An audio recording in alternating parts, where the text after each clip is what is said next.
സുഹൃത്തുക്കളെ, ഇന്ന് നമ്മൾ ചർച്ച ചെയ്യാൻ പോകുന്നത് ഇന്ത്യയിലെ ഏറ്റവും വലിയ മത രാഷ്ട്രീയ പ്രതീകങ്ങളിലൊന്നായ അയോധ്യ രാമക്ഷേത്രത്തെ ചുറ്റിപ്പറ്റി ഉയർന്നിരിക്കുന്ന ഗുരുതരമായ ആരോപണങ്ങളെക്കുറിച്ചാണ്. 1980കളുടെ അവസാനത്തിൽ രാമജന്മഭൂമി പ്രസ്ഥാനത്തിൻ്റെ ഭാഗമായി പ്രവർത്തിച്ച ഒരു മുൻ കർസേവകനാണ് സന്തോഷ് ദുബെ. ബാബറി മസ്ജിദ് പൊളിച്ചു നീക്കൽ പ്രസ്ഥാനത്തിൽ സജീവമായി പങ്കെടുത്ത ആളാണ് അദ്ദേഹം. എന്നാൽ ഇന്ന് അതേ വ്യക്തി തന്നെ അയോധ്യ രാമക്ഷേത്ര ട്രസ്റ്റിനെതിരെ വൻ സാമ്പത്തിക ക്രമക്കേടുകളും അഴിമതികളും നടന്നുവെന്ന ഗുരുതരമായ ആരോപണവുമായി രംഗത്തെത്തിയിരിക്കുകയാണ്. ജൂൺ 16 അദ്ദേഹം അയോധ്യയിലെ രാം ജന്മഭൂമി പോലീസ് സ്റ്റേഷനിൽ പരാതി നൽകി. ക്ഷേത്രത്തിലെ സംഭാവനകളായ പണവും സ്വർണവും വെള്ളിയും ആഭരണങ്ങളും ഉൾപ്പെടെ 200 കോടിയിലധികം രൂപയുടെ തട്ടിപ്പ് നടന്നുവെന്നാണ് അദ്ദേഹത്തിൻ്റെ ആരോപണം. ട്രസ്റ്റ് സെക്രട്ടറി ചമ്പത് റായി ഉൾപ്പെടെ ചില ട്രസ്റ്റ് അംഗങ്ങളുടെയും ജീവനക്കാരുടെയും പേരുകൾ അദ്ദേഹം പരാതിയിൽ പരാമർശിക്കുന്നുണ്ട്. ഇതൊരു വ്യക്തിയുടെ പരാതി മാത്രമല്ല. ജൂൺ 16 മുതൽ 18 വരെ 3 വ്യത്യസ്തങ്ങളായ പരാതികളാണ് പോലീസിന് ലഭിച്ചത്. പ്രതിപക്ഷ പാർട്ടിയുടെ നേതാക്കളും സമാനമായ ആരോപണങ്ങളുമായി പോലീസിനെ സമീപിച്ചു.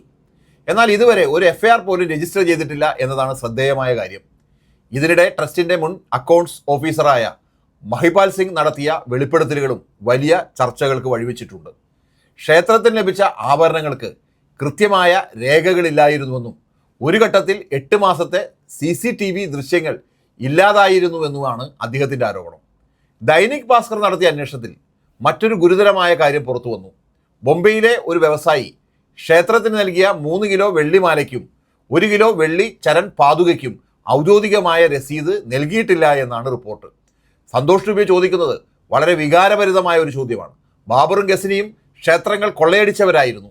എന്നാൽ ഇന്ന് ക്ഷേത്രത്തിൻ്റെ നിധി തന്നെ കൊള്ളയടിക്കപ്പെടുകയാണെങ്കിൽ ഈ രാജ്യത്ത് രാമനും സുരക്ഷിതനല്ലേ?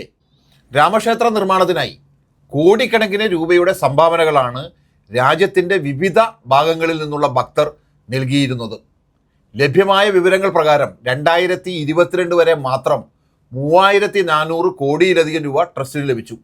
2024 പ്രതിഷ്ഠാ ചടങ്ങിന് ശേഷം ഒരു മാസത്തിനുള്ളിൽ മാത്രം 25 കോടി രൂപയും 25 കിലോ സ്വർണവും ലഭിച്ചതായി റിപ്പോർട്ടുകളുണ്ട്.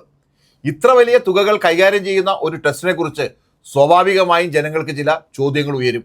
ആ ചോദ്യങ്ങളിൽ ഏറ്റവും പ്രധാനപ്പെട്ടത് ഭൂമി ഇടപാടുകളെ കുറിച്ചാണ്. സർക്കാരിൻ്റെ കണക്കിൽ ഏകദേശം 2.92 കോടി രൂപ മാത്രം വിലയുള്ള ഒരു ഭൂമി ട്രസ്റ്റ് 23.61 കോടി രൂപ നൽകി വാങ്ങി. അതായത് 8 ഇരട്ടിയിലധികം വില.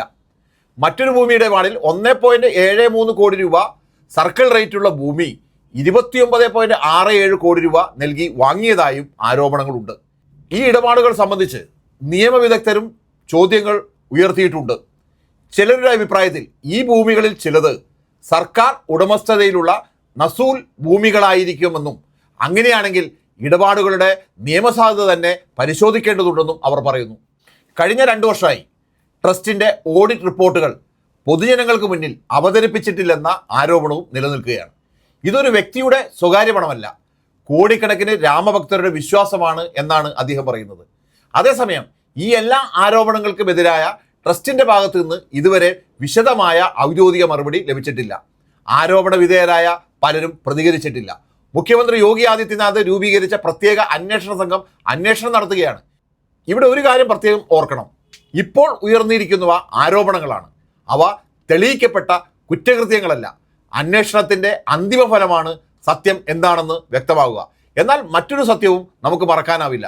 കോടിക്കണക്കിന് ജനങ്ങളുടെ വിശ്വാസവും ഭക്തിയും സംഭാവനകളും ഉൾപ്പെടെ ഒരു സ്ഥാപനത്തെക്കുറിച്ച് ഇത്തരമൊരു സംശയം വരുമ്പോൾ അതിനെ സുതാര്യമായ അന്വേഷണം ആവശ്യമാണ്. കാരണം വിശ്വാസം നിലനിൽക്കുന്നത് സുതാര്യതയിലൂടെയും ഉത്തരവാദിത്വത്തിലൂടെയും മാത്രമാണ്. അവസാനമായി സന്തോഷ് ദുബെയുടെ വാക്കുകൾ വീണ്ടും ഓർക്കാം. രാമൻ്റെ പേരിൽ ഞാൻ ഒരാളുടെ വീട്ടിൽ പോയി 1 കപ്പ് ചായ പോലും കുടിച്ചിട്ടില്ല. എന്നാൽ ഇന്ന് രാമൻ്റെ പേരിൽ സമാഹരിച്ച സമ്പത്ത് കൊള്ളയടിക്കപ്പെടുന്നു എന്ന ആരോപണങ്ങളാണ് ഉയരുന്നത്. ഈ ആരോപണങ്ങൾ സത്യമാണോ അതോ അടിസ്ഥാനരഹിതമാണോ? അതിന് ഉത്തരം പറയേണ്ടത് രാഷ്ട്രീയ നേതാക്കളല്ല, വികാരങ്ങളല്ല, അന്വേഷണവും തെളിവുകളുമാണ്.